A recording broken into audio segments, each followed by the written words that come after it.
Weights have been lifted. Sprints have been run. Preparation for today's game is history. It's time to get it done. You're listening on MichiganSportsRadio.com.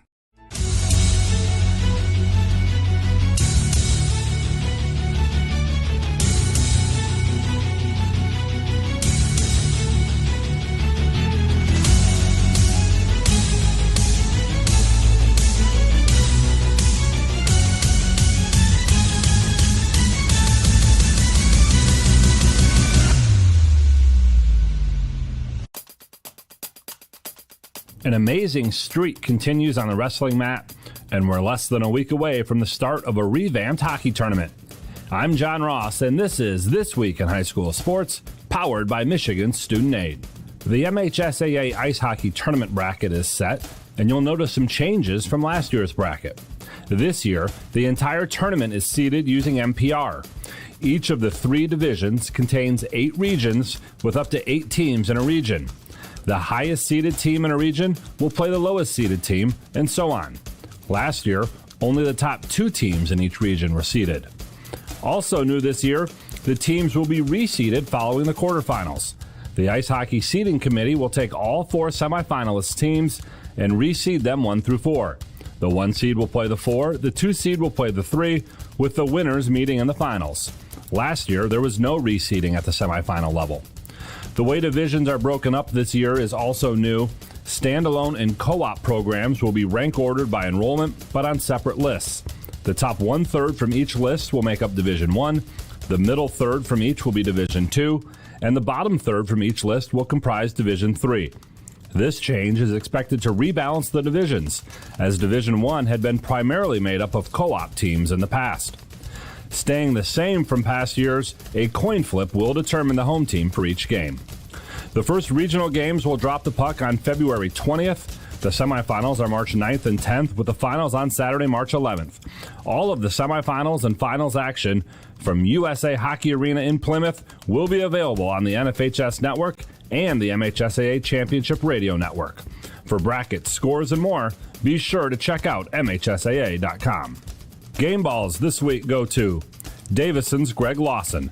The sophomore tallied a triple-double, 32 points, 12 assists, and 11 rebounds, and a 5-overtime win over Flint Hamady. The 94-90 victory came in the Cardinal Classic Final. To the Gibraltar Carlson competitive cheer team, who knocked off 3-time reigning Division II state champion Allen Park on way to the championship of the Downriver League. And to the Holt wrestling team. They captured their 37th straight district title. Yes, 37 in a row by knocking off Grand Ledge in the finals. The last time Holt failed to win a wrestling district title, 1986, when That's What Friends Are For was the #1 song. For high school seniors, the matchup of the year isn't on the field. It's actually online. That's right. When you fill out the FAFSA, the free application for federal student aid, you could also be eligible for thousands of dollars in additional money from the Michigan Achievement Scholarship. Yep, nearly 80% of students who fill out the FAFSA may be eligible. Now that's a matchup we can all root for. Get started today at michigan.gov/achievement. The Michigan Achievement Scholarship. It's a game changer.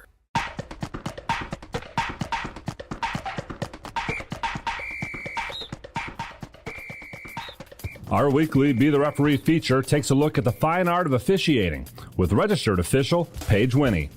We are in the pool today, nearing the end of our 100-yard freestyle race. To finish a race and record a time, a swimmer can either touch the touchpad or the finish end, i.e. the wall around the touchpad. If the touchpad is contacted in a time recorded, great, that's all the officials need. But what happens if I hit the touchpad and the time doesn't stop? Or if I touch the wall just above the touchpad? In these instances, the officials go to a backup timer, and the backup timer for that swimmer will be used as their race time. The backup timer operates for all races, but is only used in the event of a touchpad malfunction or a swimmer hitting the finish end. A majority of the time, it's not even needed, but it's good to have for instances like these. Thanks, Paige. Now more than ever, we need officials. If you're interested, go to the MHSAA website now to register. If you aren't following the MHSAA on social media, what are you waiting for? It's a great way to keep up with everything going on at the MHSAA. Looking for tournament updates, event announcements, or links to stories? then check out our Facebook or Twitter accounts. Instagram and TikTok is where you will find our weekly Performance of the Week feature and other behind-the-scenes content. YouTube has tons of historic MHSAA finals archived. Look for classic matchups and rewatch some great games. MHSAA social media is the best way to connect with us every day. So make sure you follow us on Facebook, Twitter, Instagram, TikTok, and YouTube. With winter tournaments just getting started, you don't want to miss a thing. You've been listening to This Week in High School Sports, powered by Michigan Student Aid, a production of the MHSAA Network. Thanks for joining us. I'm John Ross, and we'll see you next week.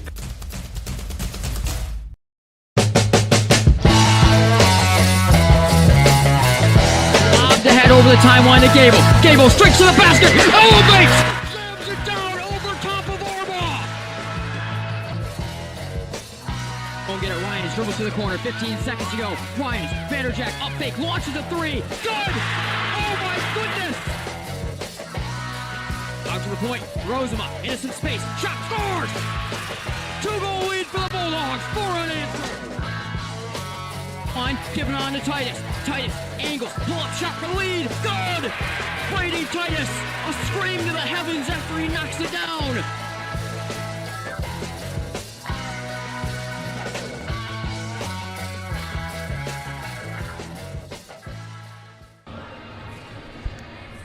Vanderslice Gymnasium, and this is Game Night on Michigan Sports Radio. It is the close of the OK Red season already, and it is our final doubleheader of the season, also the final day of the regular season for girls basketball in the state of Michigan. And best of all, it's a rivalry night to close out the regular season. Nate Dreyer, Chandler Timmer with you here from Vanderslice Gymnasium at Grandville High School. And this is Michigan Game Night. Like I said, it's Grandville and it's Rockford tonight, CT. We know what that rivalry means. We're going to get into the individual matchups, of course, we're going to see, including a girls matchup that features a Rockford team that is Breslin or bust in a lot of regards. I think the team would maybe shy away from that, but everyone knows what it is for this team. We're going to get to see why tonight.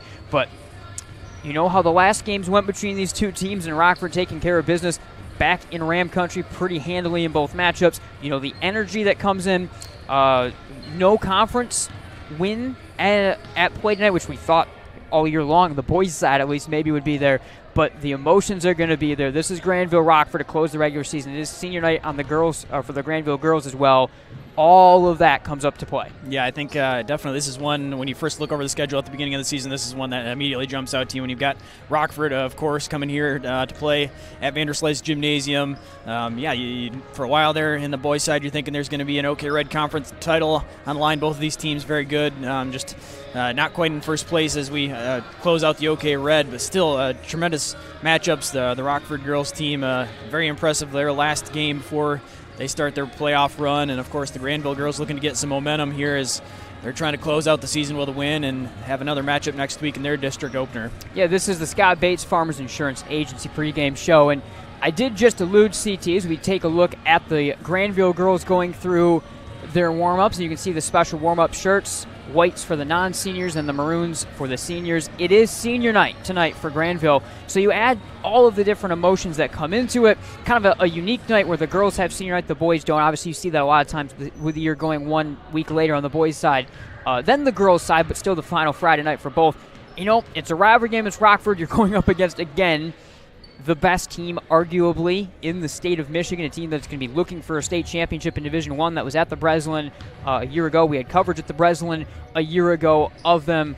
I mean, we set up the rivalry aspect, but the senior night aspect adds to a lot of things as well. Plus, you're looking for momentum into March. Grandville has West Otto on Monday. They got to turn right around after this. Yeah, that's a quick turnaround for sure, but kind of an opportunity tonight with the way the season's played out for the Bulldogs to have a pretty loose kind of night where you've got a lot going for you. You've got your senior night. You're at home, of course, playing against a rival that, this game is, of course, very important, but in terms of the standings, these teams not really battling it out in that sense. So you've got an opportunity to really kind of play things pretty freely when it comes to on the court and really get to kind of really relish what this moment is for a lot of these girls playing on their home floor on senior night. For Coach Brad Wilson's Rockford team, coming off a 71-25 win over Caledonia on Tuesday, 20-1 on their season. Their only loss was to West Catholic in a tight game against a team not in their division, but also among the very, very top teams in the state of Michigan that will be at the Breslin Center. We'll probably have coverage of them in a few weeks down the line. They're unbeaten in the OK Red, looking to go for the perfect season. I mean, this Rockford team, let's sum it up with this. This Rockford team, they score 61.4 points per game on the season themselves. They give up 37.1 points per game on the season.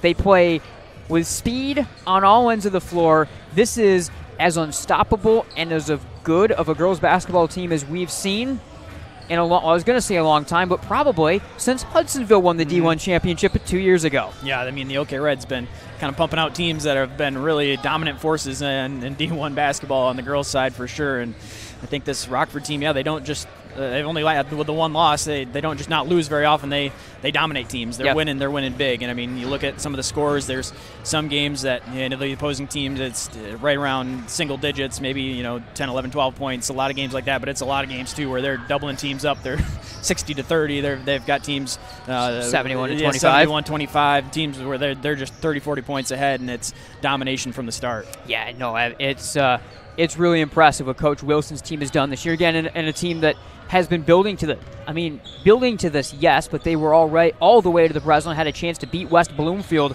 a year ago in that contest that I think I was there. I had the coverage of, and you could see it then. And then you looked up and down the roster. It's like, well, Anna Wypitch was a freshman. Alyssa Also's coming back. McLaren's back. Of course, Grace Lyons, who I think just committed, I think to Ferris State. I saw within the last couple of days all these other young players that have, they lost a lot with players like Alina Anderson, but you could tell the core was still there. The system was still there, and let's talk about that system here, because I wrote down in my notes, pressure, pressure, pressure, because that's what they do on all facets of the floor, both ends, at all costs. They pressure you, and they are just absolutely suffocating. What they did to Hudsonville last year in the regional championship game, through that pressure, making one of the best teams I have ever seen, maybe the best team I have ever seen for girls basketball in their senior year, in the year that all of these, four-year players came up and came together. The way Rockford beat them handily and then went on to the Breslin Center was the first statement of this system, and the way they play is absolutely ridiculous, and that's the first thing you got to deal with tonight for the Bulldogs. Yeah, that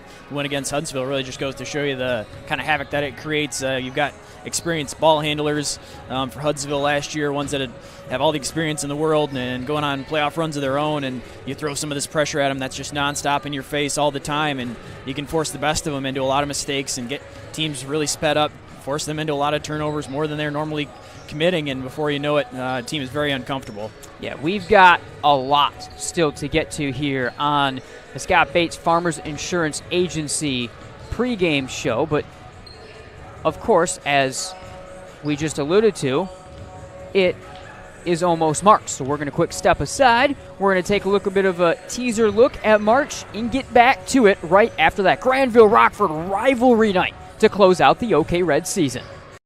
Jerry opened the letter. An eviction notice? He and his family couldn't bear to move again. It was warm and they had plenty of space for their acorns. Anxiety took a hold of him. Then suddenly, you've got squirrels in your engine and they chew through the wiring. And it was covered, thanks to a farmer's agent. Engine Bay Squatters, May 23rd, 2015. Talk to farmers. We know a thing or two because we've seen a thing or two. We are farmers. Bum, bum, bum, bum, bum, bum. Contact the Scott Bates Agency today at 616-531-3441. Your local farmer's agent who helps you plan for the unexpected. I'm Randy Hansen, president of Centennial Securities. I've heard it said that professional coaches measure success in rings. College coaches measure success in championships, and high school coaches measure it in titles. But youth coaches measure success in smiles. At Centennial Securities, we're like the youth coach. Our success is measured by the smiles on the faces of our satisfied clients. If you're a Centennial Securities customer, you know what I mean. If you're not, isn't it about time? Member SIPC and FINRA. It's a 3-week journey, unmatched in almost all sports. It takes 8 games of perfection, from Monday night at your home gym in districts to the grand stage of Michigan's largest college basketball arena. Neighborhood district foes for a week, then the best of the region. The best